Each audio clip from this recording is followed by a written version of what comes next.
tenemos acá en línea también a otro amigo de la casa que siempre nos ayuda un montón a pensar toda la realidad, toda la coyuntura nacional e internacional también. Estamos con Erico Baladares, que es director de La Batalla Cultural y la revista Hegemonía. Muy buenos días, Erico. Un gusto hablar con vos nuevamente. Buen día, doctor Alonso. El gusto es mío. Un saludo para usted y para toda la audiencia. Gracias, Erico. No sé, siempre me habla de usted, ya. Y yo le digo, no, parezco vieja, sí. Erico, ¿cómo estás? Bueno,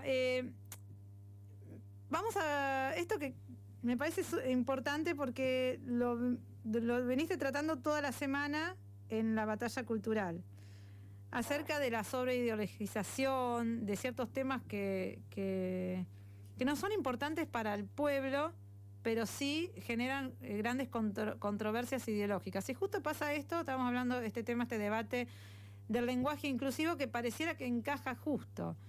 Si nos puedes explicar o cómo lo ves a este tema. Sí, justamente ayer o anoche estábamos analizando que en realidad el problema está en la forma como nosotros hacemos política, mucho más profundo que una simple manipulación por parte del poder y los medios de comunicación, sino que tiene que ver con la forma como nosotros hacemos política. Verá usted que la política, teóricamente, al menos teóricamente, o como debería ser, es el representante y el representado. Allí donde el representado se hace representar por el representante en sus intereses. ¿Qué quiero decir con esto? Si yo necesito representar mis intereses en la política, empleo a un dirigente político, miren bien la palabra emplear, esto es muy importante, sí. Empleo a un dirigente político en esa empresa, en la empresa de la representación de mis intereses. Lo que me da como resultado que el dirigente político es mi empleado. Esto es una cosa que mucha gente lo sabe. El empleado público o el funcionario público es empleado de la ciudadanía, empleado de uno. Y también lo es el dirigente político, por lógica. Esto es como debería funcionar, ¿no es cierto? Cuando un dirigente deja de representar mis intereses, ¿qué es lo que hago yo? Lo dejo de seguir, dejo de emplearlo y empiezo a seguir a otro, a ninguno, o como fuere. Pero evidentemente a un dirigente que no me representa no lo voy a. Bueno, esto está al revés. Nosotros hacemos política al revés. Un dirigente hace lo que quiere, y no obstante nos exige lealtad a nosotros. ¿Se entiende? Por una cuestión ideológica, porque loteó un terreno ideológico, ahora vamos acercándonos a lo que usted quiere saber. Sí. Ese dirigente loteó un terreno ideológico, y como tiene ese terreno ideológico loteado, y esa es mi ideología, o la que yo creo que es mía, ¿sí? Yo estoy obligado a rendirle o darle lealtad a ese dirigente porque él tiene loteado, aunque ese dirigente en la práctica represente cualquier interés menos el mío, o vaya para cualquier lado menos el lado donde yo creo que hay que ir, o donde prescribe la ideología que yo tengo. Muy bien. Se entiende. Eso es una forma, es una perversión de la forma de hacer política que tenemos, que está pasando. Entonces, ¿qué sucede con esto?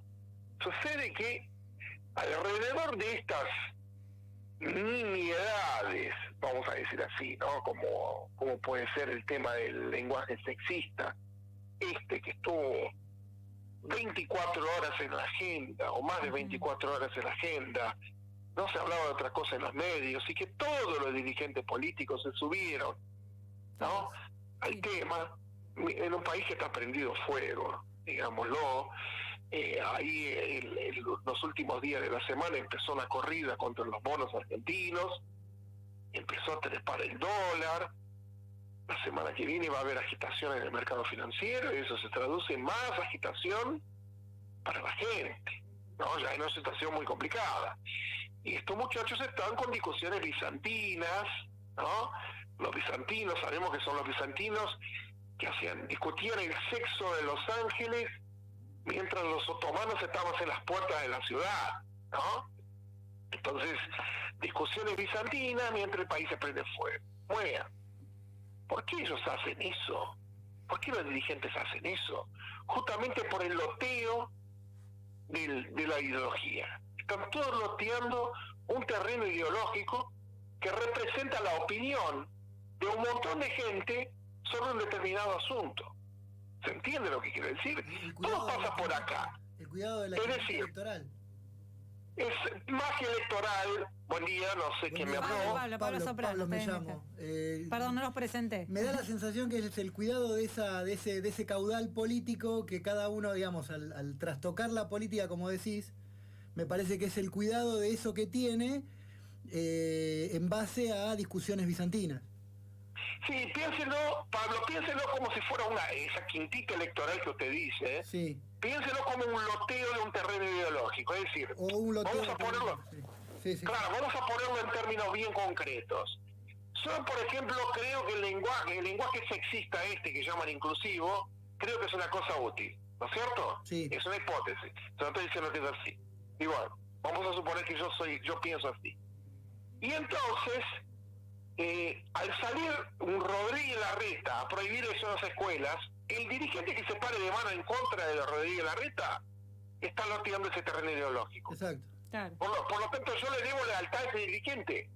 Exacto. Yo tengo que apoyarlo, más allá de si en la práctica ese dirigente representa mis intereses. ¿Se entiende? Sí. Dejó de ser una cuestión de la representación de los intereses de los representados y pasó a ser una cuestión de quién lotea el terreno ideológico que teóricamente a mí me corresponde. A ver, vamos a poner un ejemplo si es así, para que también el oyente lo pueda ver en otro ejemplo. Por ejemplo, temática de seguridad. Yo planteo que se necesita, vamos a sobre yo soy cierto candidato político, planteo que se necesita una estrategia sobre la inseguridad. Y todo lo que habla de la inseguridad se toma como que es de derecha. Si uno plantea la inseguridad es un problema, no es un tema de la derecha, es de derecha. Yo no me puedo poner, si yo tengo cierto pensamiento, yo no me puedo poner a hablar de que la inseguridad es un problema porque estaría corriéndome hacia el terreno de la derecha. ¿Es así? Sí, claro, ese es el problema. Esa es la descripción del problema, pero no es así. No claro, es así. No le La inseguridad... Una La inseguridad no es un problema de derecha ni de izquierda, la inseguridad es un problema de la gente, del pueblo, es una demanda de las clases populares, trabajadores y medias, porque ya sabemos, por lo demás, que los que sufren con la inseguridad son los de abajo, claro, no los de arriba. Los de arriba viven en country y viajan en auto blindado y helicóptero, no tienen problema con la inseguridad. Los que tienen problema con la inseguridad son los trabajadores que tienen que tomarse el colectivo a las 5 de la mañana en la parada oscura. ¿Sí? claro. Son la clase media que paran en un semáforo con el auto y están expuestos. No son los ricos. Entonces la inseguridad es un problema del pueblo, no un problema de la derecha o la izquierda. Las soluciones ideológicas que proponen la derecha y la izquierda son diferentes, es evidente, pero el pueblo lo que quiere es que se case el ratón. Esto es como decía Deng Xiaoping, el que transformó a China desde el año 78 en adelante en una potencia global. Él dice, no importa el color del gato, lo que importa es que case ratones y es un buen gato. Claro. ¿Se entiende? Acá la cuestión es dejar de rosquear tanta ideología y empezar a ver cómo resolvemos el problema, por ejemplo, de la inseguridad que usted trajo a colación. Ahora, si la resolución del problema de la seguridad va a ir por el lado de mayor represión al delito, y eso se considera que es de derecha, pues nosotros seremos de derecha. No hay ningún problema. La cuestión es resolver el problema. Claro, ahora, si nos van a decir que somos de derecha, el problema es de ellos, no nuestro. El tema es ese, que ante esa... Siguiendo con el ejemplo de la inseguridad, entonces está el problema de la inseguridad de los trabajadores que también sufren la inseguridad, que son los que más sufren la inseguridad. Entonces, bueno, por un lado de la derecha dice, bueno, se instala el tema de las armas, que hay que salir a matar a todos, y de parte por ahí de los sectores de izquierda, más progresistas, y no, pero es un problema social, y entonces no, en realidad no tienen la culpa, y hay que... y entonces, pero no se le termina brindando, quizá al pueblo que lo necesita, no se le termina brindando una solución entre esas dos posiciones que no llegan a nada en realidad. Es ese falso garantismo de la izquierda que tiene podrida a la gente ya. Que eso Yo soy garantista, yo me considero garantista, yo soy garantista. Ahora... Falso garantismo, claro. Falso garantismo de la izquierda que tiene el garantismo es la garantía de las garantías de los derechos constitucionales. Garantizar que una vez detenido tenga el debido proceso, que no sea maltratado en la calle, que en la cárcel, que no sea víctima de tortura. Ese es el garantismo. Ahora, el falso garantismo es mano blanda con el delincuente. Y eso la gente ya la tiene podrida, la gente no quiere más eso. La gente de clase media trabajadora, de clase trabajadora popular, clase trabajadora media, quiere que hagan algo y no hacen nada. ¿Por qué? Porque el terreno ideológico está loteado. Entonces, como por ejemplo nosotros estamos del lado de lo nacional popular, y esto está copado por la izquierda, porque esa es la verdad. Nosotros hace mucho que hemos abandonado el peronismo. Ahora somos de izquierda, somos todos comunistas nosotros. Entonces, como somos todos comunistas y progresistas, ¿no? Decir que hay que reprimir el delito, compañero, pero ¿qué pasa? ¿Qué traición? Sí, sí. Y así el pueblo no nos vota. Y perdemos las elecciones, y viene el de enfrente, que son los de Juntos por el Cambio, no va a resolver el problema de la seguridad, porque esa no es la intención. Viene a aplicar un proyecto político, económico, que nos mata a nosotros. Por eso mismo nos falta pragmatismo para resolver los problemas del pueblo, ¿no es cierto? Y perdemos las elecciones para que venga otro y haga lo que ustedes ya saben. Pragmatismo. Acá, vean, justo un oyente, Edgardo José Romano, nos dice una pregunta que tengo. Todo lo visto en cuanto a lo actuado y difundido, ¿no? Por lo que venimos hablando antes también. ¿No convertiría en una ventana de Overton a la pandemia? Nosotros hablamos con esto de esta discusión sobre la venta de órganos y todo, nosotros decíamos que son ventanas de Overton en política, ¿no? Y acá, bueno, justamente el oyente habla de la pandemia. Y es un tema muy delicado acá, porque yo que cuadra también justo con el ejemplo. Yo personalmente, esto me hago cargo yo, ¿eh? Yo fui muy crítica en el tratamiento de la pandemia a nivel mundial. Y muchas veces mucha gente pero me lo decían en forma de reproche, pero como que estás del lado de la derecha, o sea, ¿cómo puede ser vos que sos peronista o tenés esta visión, esta postura? Y yo digo, no, porque yo al menos me manejo como libre pensadora, entonces si veo algo que no, por más que no el discurso mayoritario de mi sector político lo vea de una manera y yo lo vea de otro, bueno, yo lo hago, expongo lo que... Doctora, primero que hay un problema ya de entrada, un problema de cómo están haciendo los planos de la política. Usted es peronista y está del lado de la derecha. ¿Qué tiene que ver el peronismo con la derecha? ¿Qué tiene que ver el peronismo con la izquierda? Acá ellos piensan derecha y arriba, derecha y abajo. No pueden hacer derecha-izquierda o arriba-abajo. El peronismo es abajo. El peronismo no tiene nada que ver con la derecha y no tiene nada que ver con la izquierda. El peronismo representa a los de abajo. Si los de abajo tienen pensamiento de derecha, el peronismo lo representa. Y si tienen pensamiento de izquierda, también lo representa. No tiene ningún problema. Ahora, el peronismo no se deja copar por derecha ni por izquierda, porque cada vez que eso pasa, como ahora, está copado por la izquierda, el peronismo hace agua. Y estuvo copado por la derecha en los 90 e hizo agua. Entonces el peronismo no tiene que permitir dejarse copar por ni la derecha ni la izquierda. Ahora mismo son los progresistas los que nos tienen confundidos. Y nosotros tenemos que hacer algo al respecto y sacudirnos esto y empezar a hablar con el pueblo y a representar los intereses del pueblo, porque si no el pueblo no nos va a votar. Esto es así de fácil. Llegamos a lo que hablamos al principio del programa, que decíamos por qué, estamos analizando un artículo de Dante Palma que se preguntaba por qué la clase trabajadora vota a la derecha. Y llegamos a esto, que quizá la clase trabajadora no se siente interpelada por el discurso por ahí de los sectores progresistas, que no es que uno niega los derechos o que niega la amplitud de derechos. Está bien que se vayan ganando derechos, pero cuando esos derechos solamente quedan en el plano de lo simbólico, y a vos, por ejemplo, te dicen que por ser varón y blanco sos privilegiado y no tenés un techo y no tenés trabajo, y esa persona realmente no se siente un privilegiado y al contrario va a sentir adversión quizá por ese sector político que le está diciendo que es privilegiado. El progresismo y la izquierda son la fuerza política de las buenas intenciones, ¿sí? Ese es el problema. Tienen muy buenas intenciones, muchas, pero cuando llega la hora de los bifes no hace nada. Entonces la gente se da cuenta de eso, a la larga se da cuenta. Se da cuenta que es muy lindo el discurso, es muy lindo todo lo que dicen, pero en realidad a mí no me mejoró nada la vida. Claro. Entonces, ¿para qué voy yo a apoyar semejante cosa? Mejor voto el más marketinero que de último no me da nada, pero tampoco me prometió nada. Porque la izquierda del progresismo nos promete el cielo, promete un mundo justo, un mundo mejor, y de repente no nos lo da. Y entonces la gente hace lo práctico. Dice, bueno, entonces voto estos amarillos de acá, porque de última a mí no me prometieron nada. Esto es así. Esto funciona así. Al principio del programa habíamos puesto un audio con Amado Boudou, un audio de la semana, donde Amado Boudou planteaba en este híbrido que se estaba dando ahora de un neoliberalismo progresista.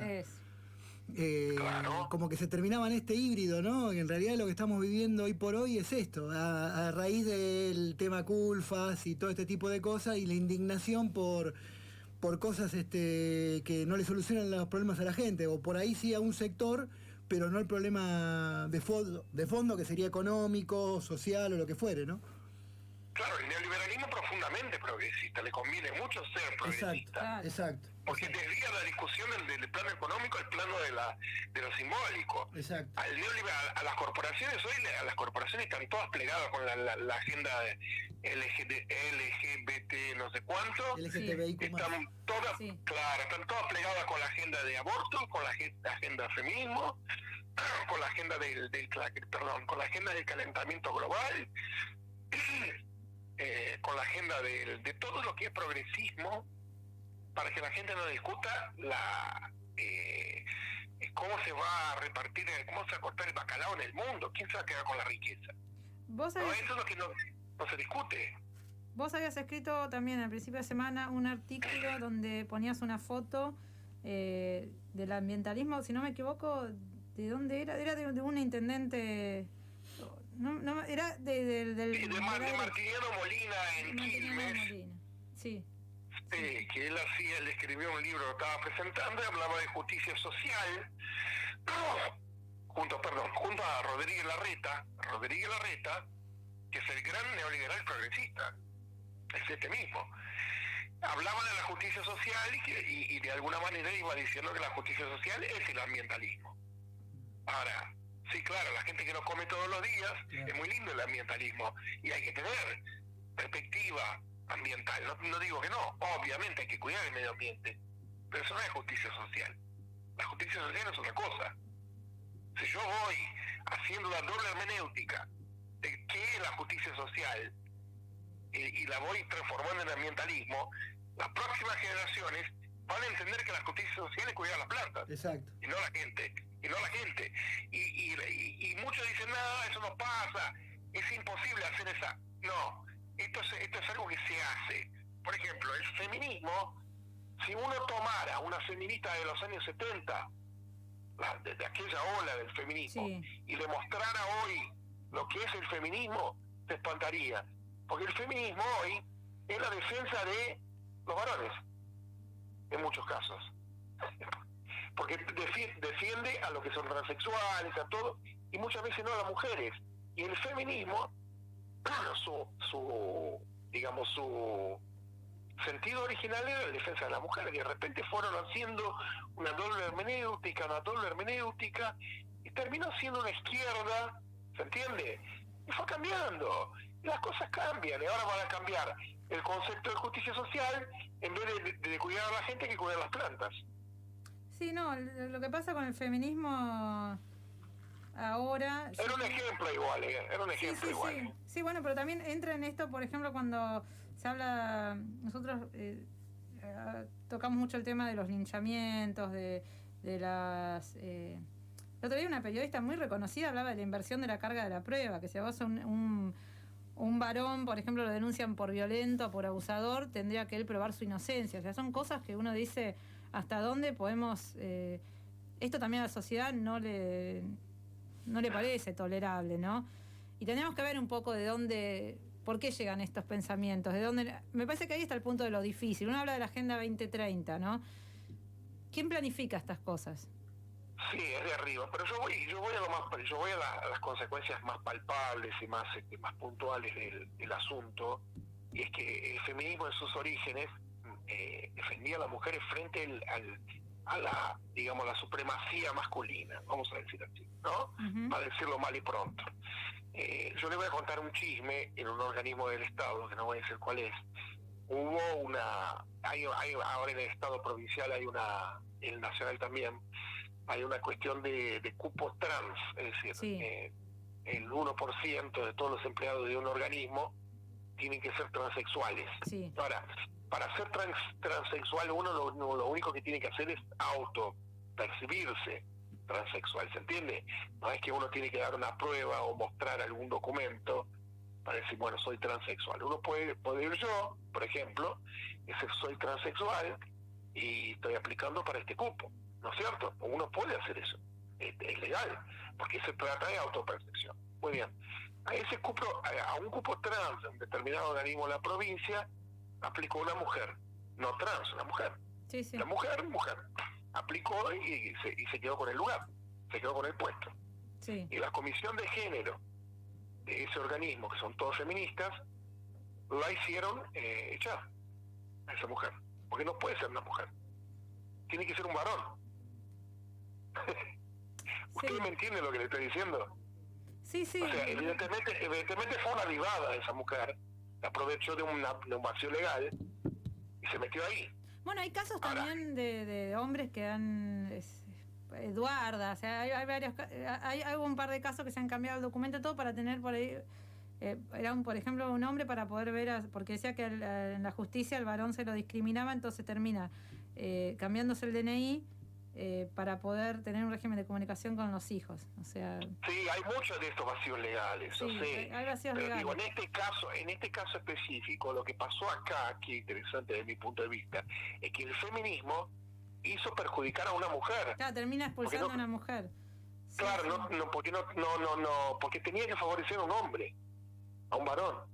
Eso es lo que a mí me llamó tanto la atención cuando escuché este caso, y esto viene a colación de la doble hermenéutica, lo que yo le decía.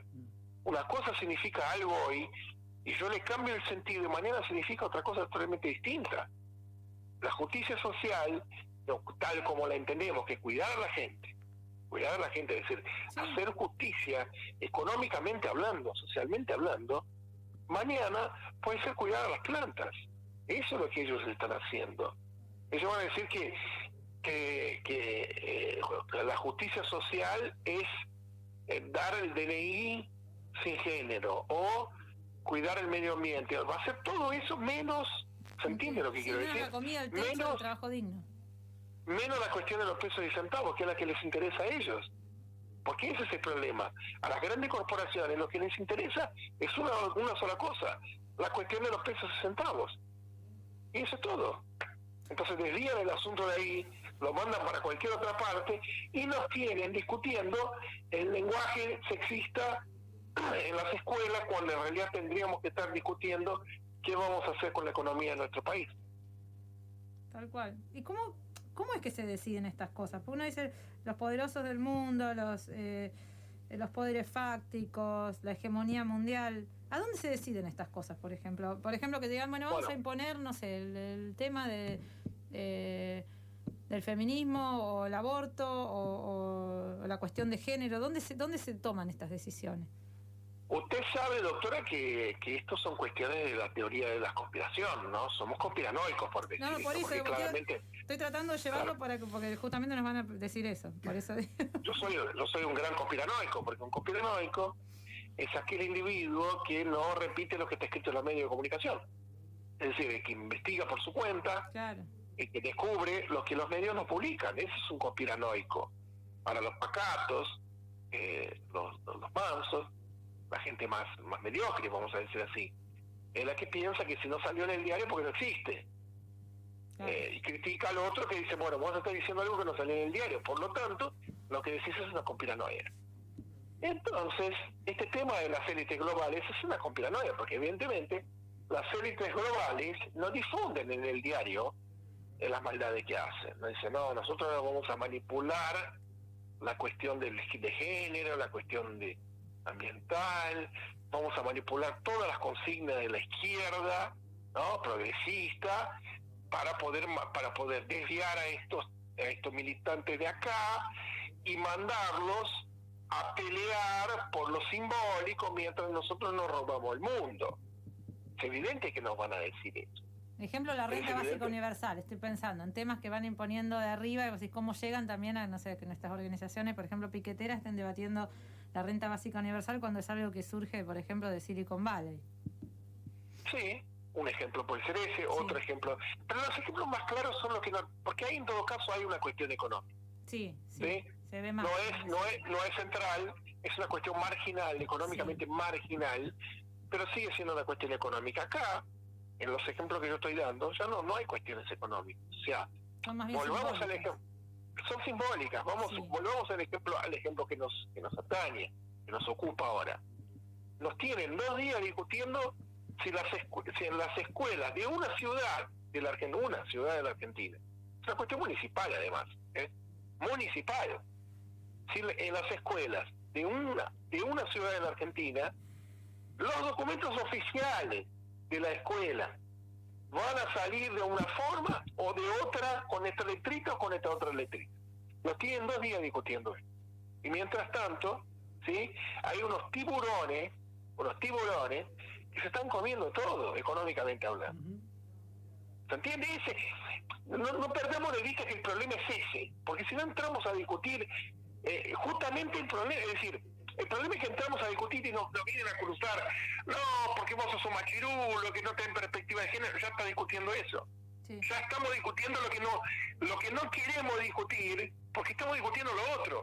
Queremos saber qué están haciendo estos tiburones, ¿sí? Para quedarse con tanta riqueza, mientras el pueblo argentino está pasando hambre. Porque ya no es una cuestión de justicia social ni de igualdad, no, eso está muy lejos. Eso es ciencia ficción. Hoy hay gente que no come, hay gente que está pasando frío ahora mismo, que lo está pasando muy mal.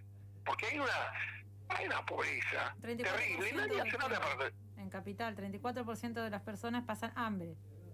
En Capital Federal. En Capital Federal. Pero en la ciudad más rica de Hispanoamérica.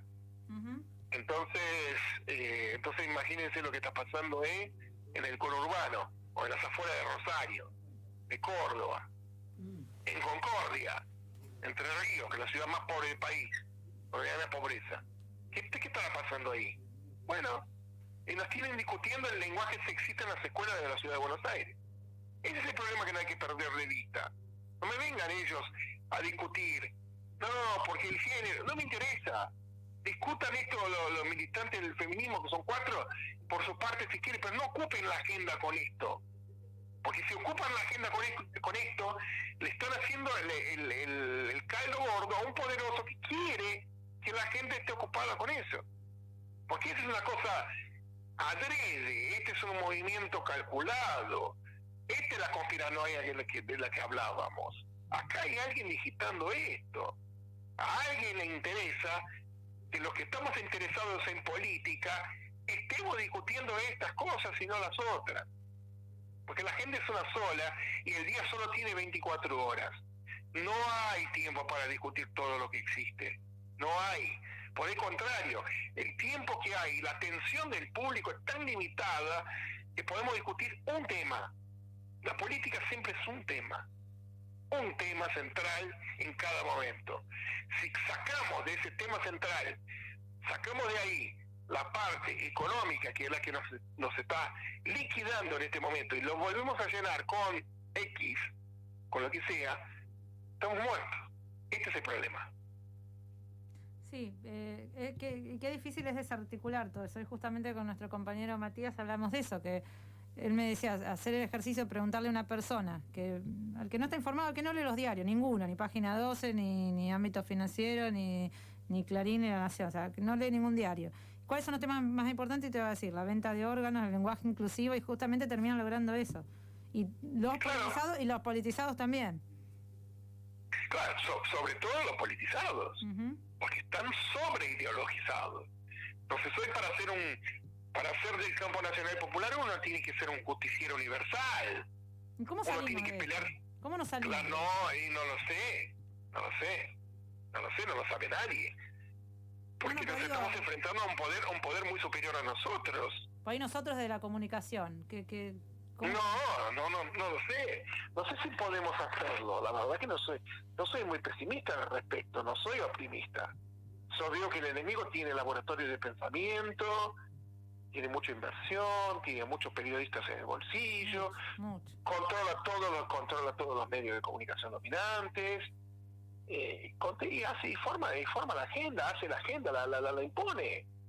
¿Y cómo hacemos nosotros para desde el lugar humilde que nos toca decir, miren, me parece que nos quieren desviar la atención?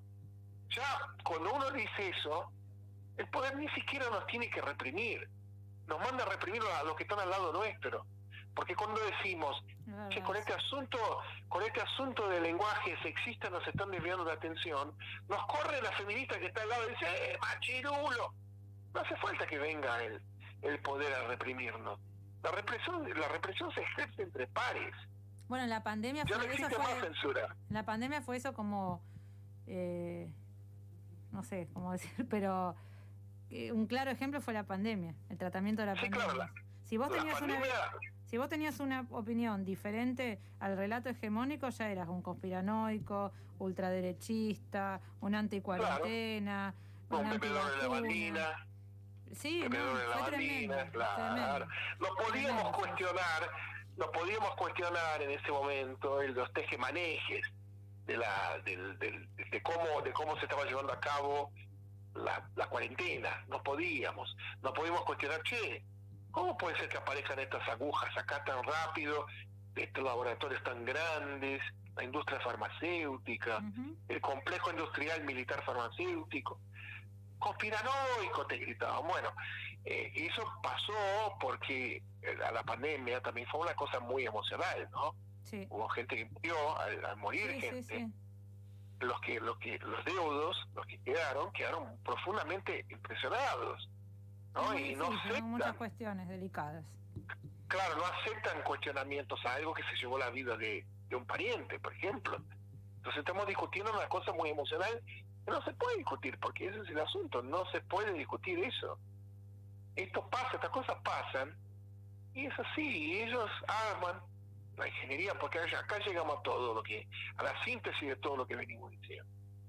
Todo esto es una ingeniería social, es doctora. Ingeniería social, así es. Claro, es una ingeniería social, es una forma de reordenar la sociedad humana mediante algunos mecanismos que ellos van estableciendo, que ellos van imponiendo en la sociedad para que la sociedad solita se vaya modificando, ¿no?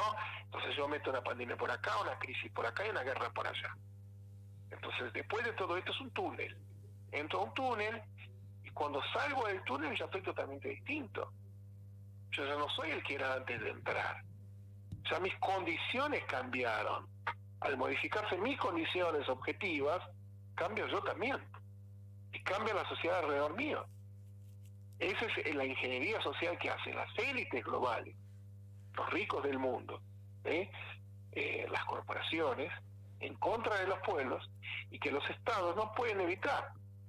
Por más que los estados sean nacionales y populares, no lo pueden evitar del todo. Algunos tienen más capacidad, pero a fuerza de prohibir la entrada de ese discurso. Por ejemplo, Rusia, Putin, por ejemplo, sí. China, por ejemplo, esos países que dicen acá con ese discurso no entren. Entonces la noticia que nos aparece acá es Putin prohibió la ideología de género en Rusia. Prohíbe el homosexual, claro, reprime a los homosexuales. Claro, reprime a los homosexuales, no sé.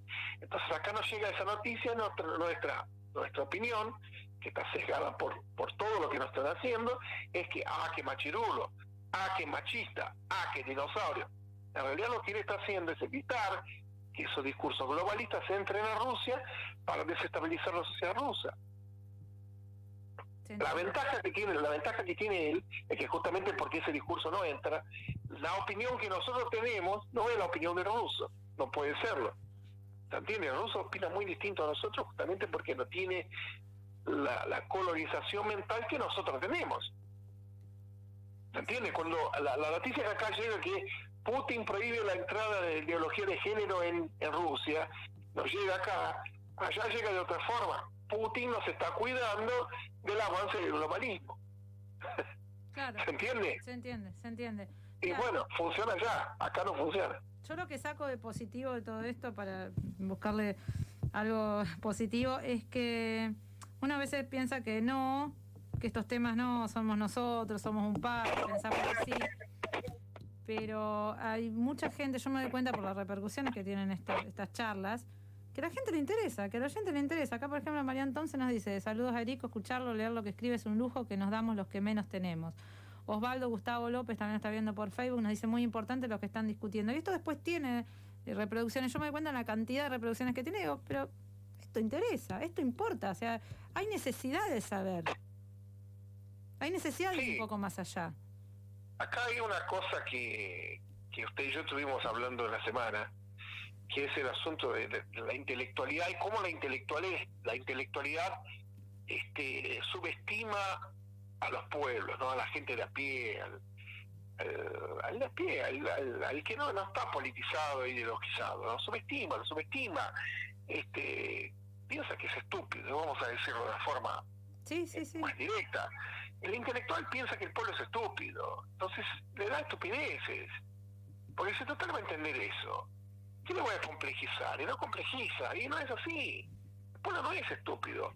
El pueblo presiente solo con el sentido común que tiene, con el que viene equipado de fábrica, ya intuye que algo anda mal. Que acá en todo este relato que nos están haciendo, acá hay tongo. Ya intuye. Ahora, como no encuentra por ninguna parte la explicación del tongo, bueno, ¿cómo lo va a discutir? Ahora, cuando lo escucha, ¿no? Por eso es lo que está pasando, con el sentido común escucha a gente que debate esto, por ejemplo, lo que estamos haciendo acá ahora mismo, claro que le va a interesar, porque ya intuye que esto es así. Es una cuestión de intuición que tiene, de inteligencia, se quiere hasta una cosa que tiene incorporada, es natural del hombre. El hombre es inteligente por naturaleza.